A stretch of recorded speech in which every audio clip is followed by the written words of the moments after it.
নিশাৰ শ্মশানত কি কৰে যুৱকজনে ভবা নাছিল কেতিয়াও শ্মশানত কাম কৰিব শ্মশানখনেই এতিয়া যুৱকজনৰ ঘৰ মই ভাবা নাছিলো কেতিয়াও যে মই শ্মশানত আহি এনেকৈ কাম কৰিম কেতিয়াও উদালগুৰিৰ পৰা গুৱাহাটীলৈ অহা হিমাংশু বনিয়াই বৰ্ণনা কৰিলে কেনেকৈ অন্ধকাৰত ডুব যোৱা মহানগৰীত নিশা শ্মশানত কৰ্তব্য পালন কৰে 20,000-30,000 ওপৰত দেখিছোঁ লকডাউনৰ সময়তে এদিনত 28টা 25টা 18টা এনেকুৱাকৈ আহিছিলে ক'ভিডৰ সময়ত এতিয়াও কোনোবা দিনা 10টা কোনোবা দিনা 14টা কোনোবা দিনা 8টা কোনোবা দিনা 5টা এনেকুৱা হৈ থাকে আজি এতিয়ালৈকে 3টা আহিলে স্মৃতি বুলি এনেকুৱা নাই প্ৰথমতে ভাবিছিলোঁ মানুহ ইমান ঢুকাই এনেকুৱা লাগিছিল কিন্তু মানে এতিয়া সদায় দেখি ভাবিছোঁ এইটো এনেকুৱাই হয় মানে পৃথিৱীখনে অচিনাকি চহৰখনত নিশাৰ শ্মশানত কেনেকৈ দিন কটাইছে কেনেকৈ সাক্ষী হৈ ৰৈছে বহু পৰিয়ালৰ আপোনজনৰ মৃত্যুৰ কেনেকৈ হাজাৰ হাজাৰ মৃতদেহক শেষ বিদায় দিছে খালি মানুহ মৰিলে অলপ হেৰি হ'ব লাগে আৰু বেলেগ একো ডিফাৰেঞ্চ নাই কেতিয়াবা বেয়া লাগেনে বেয়াটো লাগে বাৰু কেতিয়াবা মানে বেয়া সেনেকৈ মোৰ বয়সীয়াল মানুহজনৰ মৰিলে বেয়া নালাগে কিছুমান সৰু সৰু বাচ্ছা আহে কেতিয়াবা বহুত এনেকৈ দেখাব ন তেতিয়া বেয়া লাগে দুখ লাগে মানে বহুত সৰু সৰু বাচ্ছা কিছুমান 10 বছৰীয়া 15 বছৰীয়া 16 বছৰীয়া এনেকুৱা ধৰণৰ মানুহ আহে তেতিয়া অলপ বেয়া লাগে এনে বয়সীয়স্থ মানুহ মৰিলে বেয়া নালাগে মোৰ ঘৰত আইতা আছে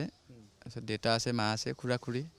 ল'ৰাটা সেইখিনি আৰু গাঁৱৰ ঘৰখন আৰু গুৱাহাটীৰ ঘৰখনৰ মাজত কি পাৰ্থক্য ইয়াতে মানে ঘৰখনতো গাঁৱতে আছে গুৱাহাটীততো ঘৰ বুলি নাই শ্মশানখনে মোৰ ঘৰ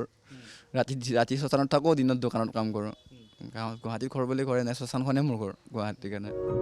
এতিয়া আৰু ভয় নলগা হ'ল জীৱনটোক লৈ ক'লে হিমাংশুই নিশা সময় উলিয়াই মনৰ কথাবোৰ বাহিৰ সুৰত প্ৰকাশ কৰে এনেদৰে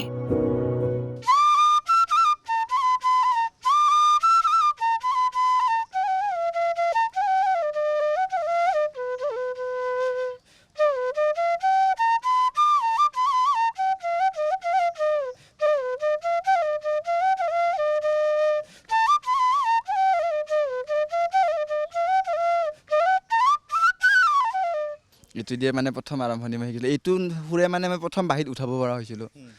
তাৰপিছত বিহু আছিনাং মানে কি সুৰটো নেক্সট টাইম তাৰপিছত এনেকৈ শিকোঁতে অলপ এনেকৈ জনা হৈছোঁ আৰু শ্মশানত যেতিয়া নিশা থকা হয় তেতিয়া ভয় লাগে বা কিবা তেনেকুৱা হৈছিল নেকি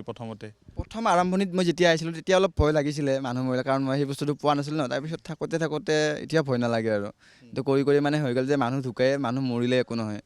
এইটো ভয় নালাগে আৰু এতিয়া আগতে ভয় লাগিছিলে প্ৰথম আহোঁতে অলপ হেৰি ফিল হৈছিলে এতিয়া মানে একেবাৰে নহয় যেতিয়া নিশা